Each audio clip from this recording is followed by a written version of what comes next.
Broadcasting from the business capital of the world, this is the Podcast Business News Network. Hey, welcome back, everybody. More and more people every day are getting diagnosed with autoimmune challenges, deficiencies, diseases, and a lot of us have theories on that. Our lifestyles now may be bringing that on with all the toxins in the food that we eat and our lifestyles in general, or there's many other reasons. How do you handle that? How do you navigate autoimmune challenges if you don't want to take even medication? What about herbs? Yeah, natural remedies. And we're going to talk to somebody who is a master herbalist and give us a lot of insight on the autoimmune situation. Amy Willis is back with us. Hi, Amy. How you doing? Yeah, doing great. So when we talk about autoimmune diseases, are they all diseases? Let's start there. Well, that's a good question. So it's a progression. So you get, the immune system, first of all, autoimmune condition. Okay, what is it? Really, it's actually where your own immune system is fighting you instead of fighting pathogens. Okay, so when that happens, that's a real problem. But so it is a progression. So a person can start. It's not like you all of a sudden get cancer. It starts out slowly and then grows until finally you have cancer. And that's the same with other diseases or conditions as well. So autoimmune, you can start having an autoimmune, I call it a disorder, first before it becomes a disease. And then that can go on for years and you have problems. You don't know what's wrong. You're told it's in your head and all this kind of stuff. And then eventually it becomes a disease. Okay. A few different autoimmune diseases are like Hashimoto's, MS, rheumatoid arthritis, Crohn's disease, so forth. Thank you for saying that, because I just texted with somebody today, and if I may, I'm going to just double check here, because I think she said she is dealing with Crohn's. Hold on one second here. And I always wondered if that was an autoimmune situation. Yeah, she has that. So I never knew that was, I didn't know that was connected to autoimmune challenges. Wow. Interesting. Right. Why do these start in us? Why do they flare up? Is it our lifestyle? Can it be our lifestyle? Can it be our food? Good question. So, once again, there's around 80 and over 80 diseases that are autoimmune. Okay. So, and then once you get one, you can get other ones. Okay. So now, what I find in the 12 years that I've been practicing, because, medically speaking, when you get an autoimmune disease, they don't really know where it's coming from. Okay. You just get it. Okay. Well, I have a little bit of a theory here. Okay. So first we have to look at, because I do functional medicine, and we always ask the question, what is the purpose or the function of this bodily system? Okay. So then we look at the whole body instead of just one thing. Okay. So now the scientific method is you have a hypothesis, you do different experiments, and then when you get the same result over and over again, then you form a theory. Okay. So I do have a theory about autoimmune disorders, diseases. And what I found is that the main cause are three, but mostly two. One would be immunizations, okay, vaccinations. So, and there's a lot of debate about vaccinations and so forth, but I'm going to go with what I have learned over the years, okay? And when you think about it, when you give a person a vaccination, you inject something into the body foreign to stimulate the immune system, where that's a totally unnatural way. That's not how an immune system works. Our immune system doesn't have, so this invasion into the body, the immune system has like a conniption. per se, and goes a little bit crazy. Now, maybe the body can handle it for some of the shots, but eventually it can develop into autoimmune. So I will give an example here. So how I came to that conclusion. So I'll have families come, you know, and they'll have, especially the families that have a large number of children, you know, 5 or more. So their first child, they gave them all the regular shots. But they didn't it got less and less. And then the last one, they didn't give them any. Okay. So it's like the first one has an autoimmune condition, whereas the youngest and others, they don't at all. And that's not just 1 or 2 cases. That's like repeated over and over again. Okay. So that's part of how I put my theory together. So then the next, so that's one is the vaccinations, the immunizations can bring on. So that's the other issue with that is that with the rise of increase in vaccinations, because when like we were children, we didn't get that many shots. Now children are getting a large number. So we have seen an increase.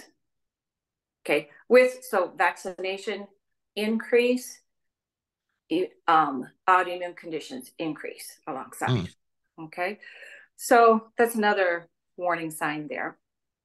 Now, the second reason or condition that I see that many people end up getting autoimmune condition is when they have parasites.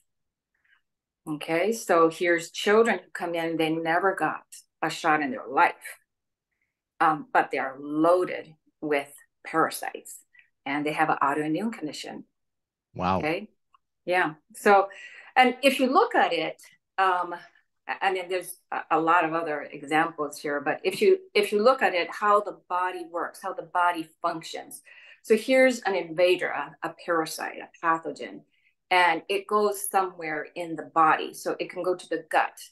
And then these pathogens or parasites per se, they want to survive just like all of us. They also want to survive. So they do it. It's like a whole war in your body going on. So these parasites, they try to hide, they try to evade our immune system because our immune system can sense there's a foreign invader in here. I'm going to attack it. But then these parasites try to hide, camouflage, and do all this kind of stuff. So when they have so these parasites or whatever, you know, they will hide in different parts of the body. Diabetes type 2 is an autoimmune condition as well. So they can hide in the pancreas and you can get diabetes. Okay, they can hide in the thyroid and you end up getting Hashimoto's. They can hide in the gut, then you get Crohn's. Okay. Can I jump in with lots of questions okay, thus far? Sure. Okay, when we talk about parasites, and it's kind of a buzzword now, are the parasites coming from potentially our food? Yes. Yes, that's an excellent question. Where in the world are these parasites coming from? So there's a lot where you can get. So now I have a lot of ranchers, farmers, they're loaded with parasites. Any working in the dirt. Okay, so if you're, you know, even working in the garden, working in the dirt, you can get parasites. You can get parasites from your animals. You know, I got numerous. It just brings to mind all these examples of people. Sure. You can get parasites from your food, undercooked meat, shell food. Pork is a big one. Pork is loaded. Okay. And then you can get parasite from other people as well. Okay. Now we all know about cleaning cat litter, how you can get parasites, and the parasites are so damaging for pregnant women, and pregnant women shouldn't be doing that. So we know that, but there's a lot of other ways that we can get at this moment. I just want to run and get a test. Okay. How is it determined? Is it determined by a blood test or what? Well, as far as parasites go, the medical system is doesn't really find. They're not going to find what they're not looking for. Okay, so is anybody looking for parasites in the heart or in the, you know, thyroid or in the Liver, nobody's really looking for that. So they're not going to really find it. At the medical, you can do, stool samples, and then they'll find certain ones. For the most part, they're looking for just certain ones. Okay. Like one or two of this, but there's many more. So, Sure. Yeah. What type of test finds it? Is it a stool sample? Is it a blood test? Would that get it done as well? I don't believe those will. The regular medical method, I don't believe will find parasites. But what I use muscle testing, okay, also known as applied kinesiology, and that's how I can find it. And then there's other methods like live blood analysis that can help as well. Wow. To find it. I got to ask questions. Please. Okay, go ahead. Okay, yeah. so muscle testing, I'm loosely aware of. There's many different ways to do it. How does that tell you that somebody has parasites? There's just certain pressure points, if you want to call it that we test. Okay, and then I have a method in which, yes, they have it, no, they don't. And then how bad is it? I use a scale of 1 to 10. Is it real bad? Is it not so bad? Yeah. Wow. So with that, and when we say muscle testing, I mean, this is a basic muscle test, but I've heard this one through different modalities. Like if somebody asks a question and you're trying to pull away, is it Right. true? Like, is my name Jim? No, it's not. And my name is Steve. So that's one type of muscle testing in terms of the pressure. But you're saying that can determine somebody has parasites, though? Right. So we use that method. Like, you can pull the arm down, you can do the finger. Sure. Those are the method of how you do it. But then what you are going to look for, like I will muscle test all the major glands and organs, and infections, infestations. There are other professionals and practitioners that do a little bit different. Mine is, pretty original, the method that I use. Yeah, but we seem to find a lot. And there's even verbal muscle testing too. So and I know it works, but I'm intrigued how it can help sniff out parasites. Like, okay, wow. Like you learn things. How long can a parasite live in somebody's body, or parasites? Well, it depends on the parasite. So there's different types. There's a lot of different types. So Of course. it's, tapeworms are considered the most difficult to get and the most, one of the stronger ones. And they can be big, So I've had a lady that passed like a 10-inch tapeworm, 2 of them one day, and then the next week some more. I think it was a total of about 6 of them. But usually, and other people have passed other kinds, like white specked ones and then black specked ones and so forth. So I know our formulas work really well to get a good array of different parasites. Wow. This is like scary stuff, because just knowing that something's feeding off of you, inside of you, is just enough. But then to know that could be causing so many health issues that you might not even realize is just mind-blowing. And like you said, so many different ways that we could be getting them from our food, other people, our animals, our jobs, all of that. And that could even lead to a autoimmune system problem, right? Right. Yeah. Wow. That's what I found. So before we continue, real quick, are you able to determine if somebody has parasites virtually, or they have to be in your presence? Right. I wish I could. And there are some people who do muscle testing over the phone. I do find, because muscle testing is subjective, and I like to be accurate. And so I like to do it in person. So no, it has to be in person. That's my policy. But I've had people travel quite a ways to come here. And I totally understand it, because they say that you can do muscle testing on yourself, I don't really have success with it. I've tried all different types and I've tried to, not overthink it. Even the sway test where, you ask yourself questions and see which way you gravitate to. And you give yourself baseline questions, true and false. It doesn't work for me. Right. Yeah. Maybe I need more practice, but I just don't. Yeah, I wish I could. I wish I could find the answers within, but that's why there's trained professionals like you. So autoimmune situation, somebody's been diagnosed, they have it, whatever it might be, call it Crohn's or whatever. Now, an herbal approach to it, where do we go from there? Okay. Good question. So, so once we find out that they do have autoimmune, and that's through muscle testing as well, then I have through muscle testing found what works. Okay, because even alternative wise, there's not a lot out there to say, okay, this definitely works for autoimmune. Okay, there was one product that I did know about. So now I have about 6 different ones that we can use. I always recommend people to take 2 of them. Okay, so one is I'll show you some of them. The mushroom. Mushroom tends to help with autoimmune. So this is one from Dr. Mercola. This is a good one. And then fermented cod liver oil. So regular cod liver oil won't do the job. It has to be fermented. And I get the brand from Green Pasture. And this is a really good one, high quality. And then one we formulate ourselves here, it's called Immune Ease. This has been around for a good while. This is a simple herbal formula with just 2 herbs, marshmallow and astragalus. And that just calms the immune system down.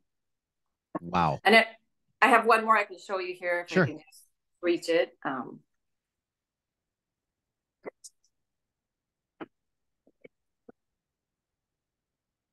So this is another one that I found that works, that is just really simple.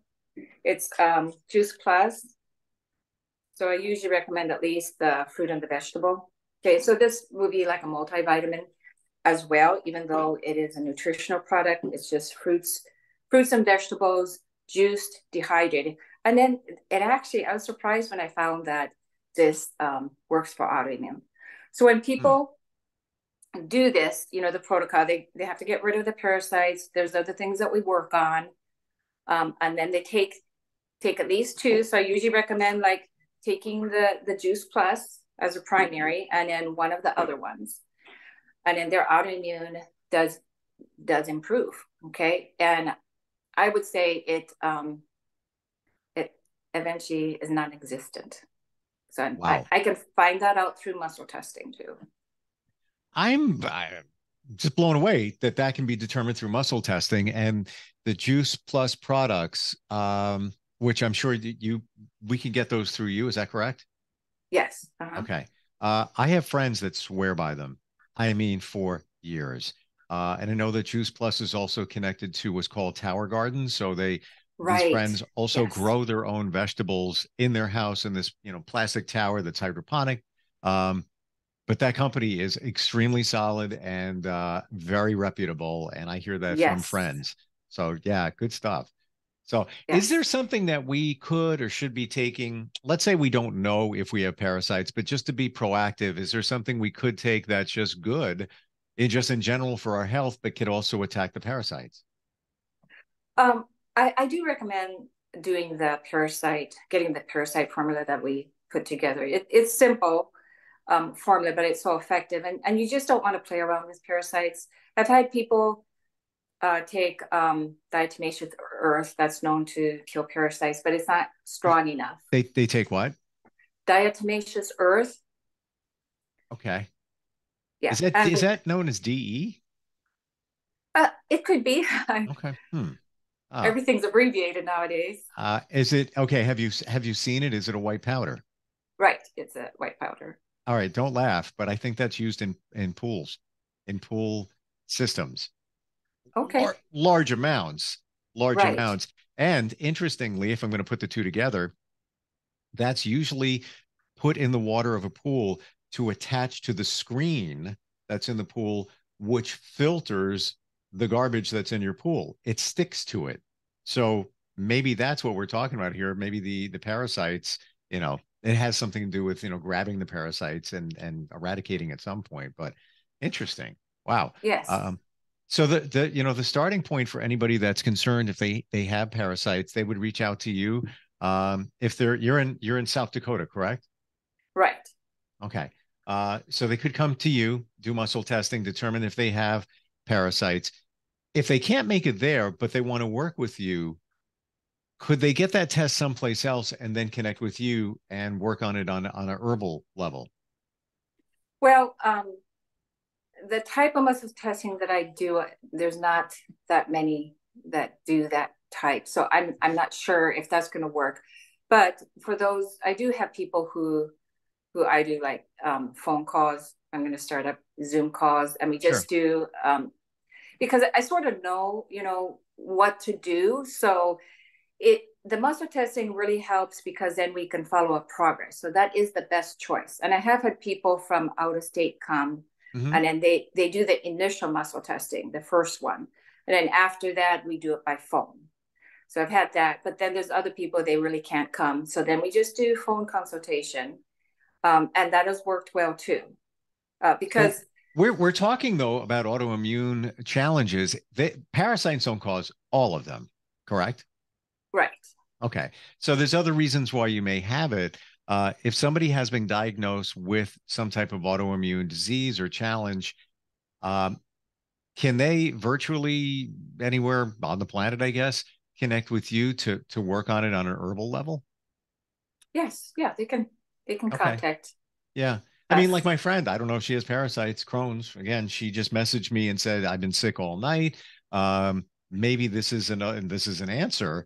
Instead of using traditional methods or whatever a doctor is saying in terms of medication.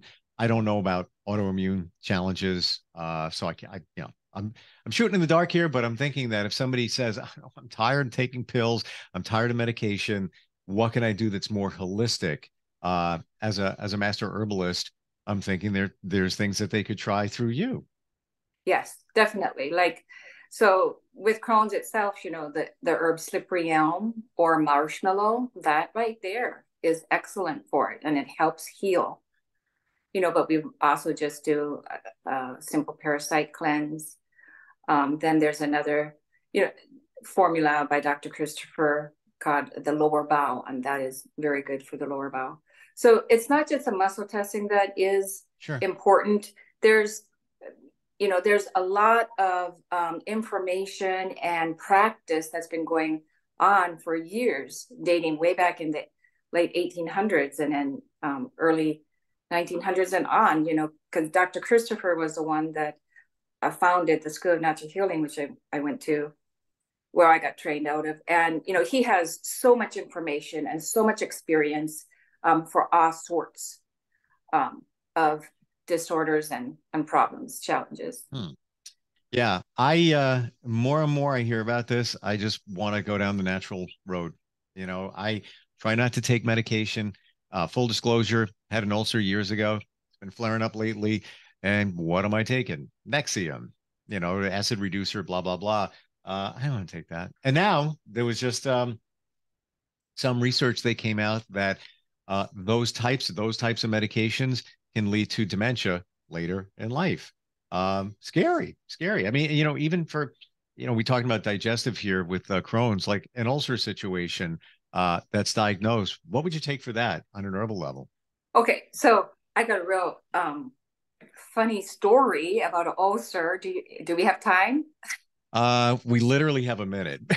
Okay, well, okay, so I'll go real quick here. So here's this guy. This was back in Dr. Christopher's time.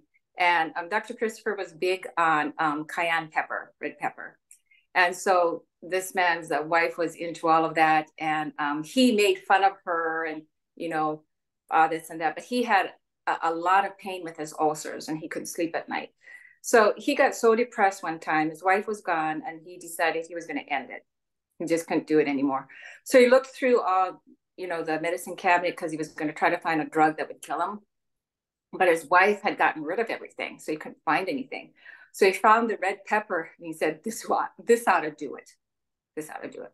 So he just took a huge amount of that, and then he just went, I don't know how he got it down, but He took a lot, and then he went lie down on his bed, and he was like, I'm just going to let it do its work. And the next thing he knew, his wife was waking him up the next day. He had not slept like that for a long time because of the pain of the ulcers. And so that cayenne just alleviated the pain, helped do some healing. And after that, he was a believer in the, natural healing. And that goes exact to the complete opposite of what one would think, because you have an ulcer, very sensitive. They tell you, don't drink coffee. Here's my coffee. Don't, acidic foods, all of that. And then here's a guy taking pepper, which would be probably the last thing you should be taking for that. And it helped alleviate the pain, and he slept. What are the chances of that? Yeah. Wow. Yeah. Lots to learn, lots to talk about. We're out of time, unfortunately. Amy, how do we contact you? How do we find you?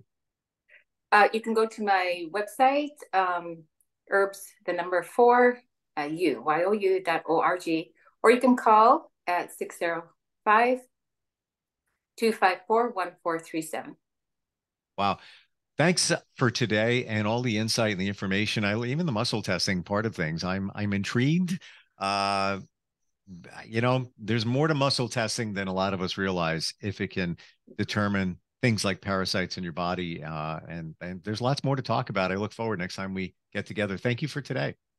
Thank you.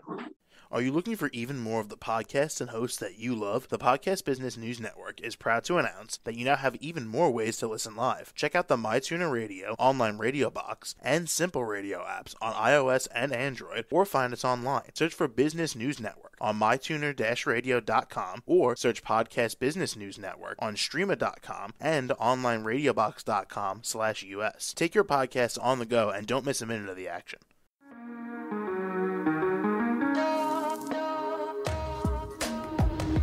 Broadcasting from the business capital of the world, this is the Podcast Business News Network. For nearly 2,000 severely injured veterans, everyday life has become filled with barriers. Day-to-day simple tasks can become pretty daunting. I have to carry my chair up 2 flights of steps or have somebody do it for me. What scares me the most is just the falling. When I'm struggling with my house, I think, to have that one great barrier just knocked down, it's crucial. Home for Our Troops is a wonderful nonprofit that builds a mortgage-free, fully adaptive, handicap-accessible house. And there's no catch. It'll be our very first home that we've ever owned. This is a game changer. This is where your life begins again.